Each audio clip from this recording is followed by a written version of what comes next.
C'est la suite du cours d'hier sur le théorème de Thalès. Donc hier, on a découvert ce que c'était le théorème de Thalès, d'où ça venait.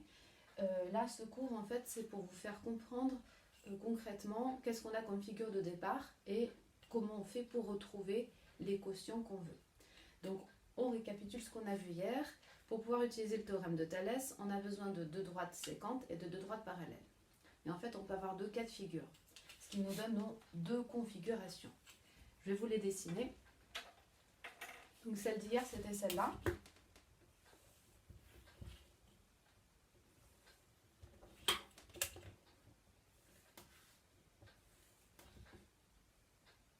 Donc on a les deux droites séquentes et les deux droites parallèles. Mais en fait, ces droites parallèles, elles peuvent être de part et d'autre du point de croisement.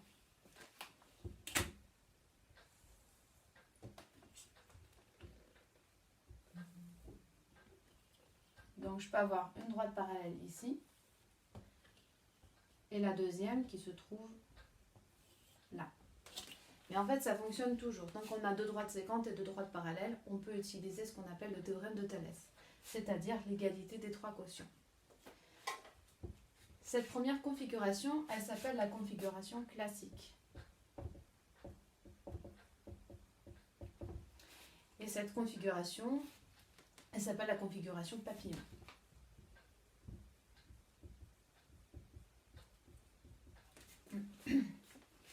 Donc ce qu'on va faire là, c'est qu'on va s'entraîner en fait sur ces deux figures à appliquer le théorème de Thalès, c'est-à-dire je vais inventer des lettres et on va s'entraîner à écrire ce que ça donne.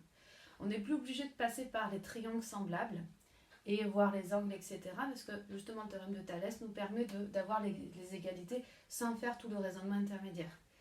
Et on verra après à quoi sert le théorème de Thalès, pourquoi on en a besoin. Donc d'abord on va s'entraîner sur comment utiliser, comment écrire ces égalités de Thalès. Donc j'invente des lettres, par exemple ici M, ici N, ici R, ici S, ici T. Donc, pour pouvoir faire le théorème de Thalès, il faut bien qu'on vérifie que les droites sont parallèles, donc ça doit donner dans l'énoncé. Et ensuite, pour jamais se tromper, pour faire dans le bon ordre, pour que les côtés des triangles semblables, sans parler de triangles semblables, soient bien ensemble, il suffit de respecter un ordre. On démarre toujours du point de rencontre, M. Ensuite, on prend par exemple ce côté, qui correspond au côté du petit triangle qui est là-haut. Et c'est donc le côté MN.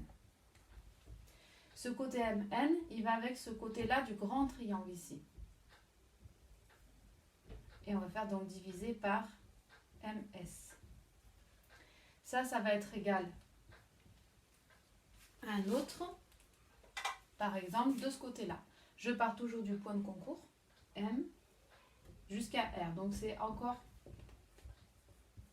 MR, donc je commence par le petit triangle du haut. Et ensuite je fais MT, divisé par MT, qui correspond au grand triangle d'en bas. Et pour finir, toujours d'abord un côté du petit triangle, donc ici c'est NR, divisé par ST. Et donc en fait ça c'est les deux côtés qui sont parallèles. Ici c'est les deux côtés qui sont par exemple à gauche, et ici c'est les deux côtés qui sont à droite.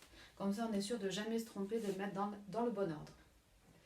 Maintenant, si jamais on a une configuration papillon, je vais de nouveau inventer des lettres. Donc, par exemple, je vais mettre ici A, B, C, F et G.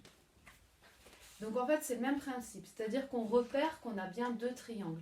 Ici, les deux triangles sont l'un sur l'autre. Ici, les deux triangles sont comme ça. Mais attention, comme ils sont comme ça, il y en a un qui est tourné, si on réfléchit au triangle semblable. Du coup, l'ordre va être un peu différent. On commence toujours par le point de concours, c'est-à-dire là où les droites se coupent. Ensuite, on prend un des côtés, par exemple celui-là.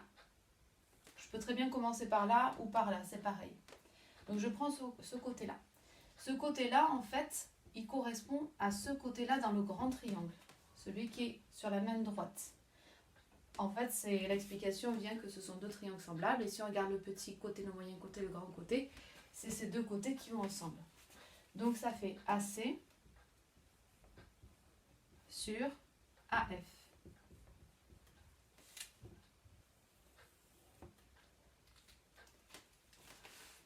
Le deuxième, donc si j'ai commencé par le triangle d'en haut, je fais encore par le triangle d'en haut, est égal à AB. Et l'autre qui va avec, c'est celui qui est sur la même droite, sur AG. Et les derniers, ce sont les côtés qui sont parallèles. Donc je commence par toujours celui d'en haut, le triangle d'en haut, BC sur FG. Pour conclure, en fait, je peux très bien commencer par le petit triangle ou commencer par le grand triangle. Tant que en haut, c'est-à-dire au numérateur, j'ai le même triangle et au dénominateur, j'ai le même triangle. Ici, c'est le triangle MNR, ici, c'est le triangle MST. Ici, c'est pareil, je peux très bien inverser tous les quotients, commencer par le grand puis le petit. Tant que j'ai au numérateur le même triangle, donc ici, c'est ABC, et en bas, le même triangle, c'est-à-dire AFG. Voilà, maintenant vous allez vous entraîner sur les exercices que j'ai donnés sur Pronote. Et ensuite, prochaine étape, on va voir à quoi ça sert, comment on peut utiliser le théorème de Thalès pour faire, entre autres, par exemple, des calculs avec des nombres.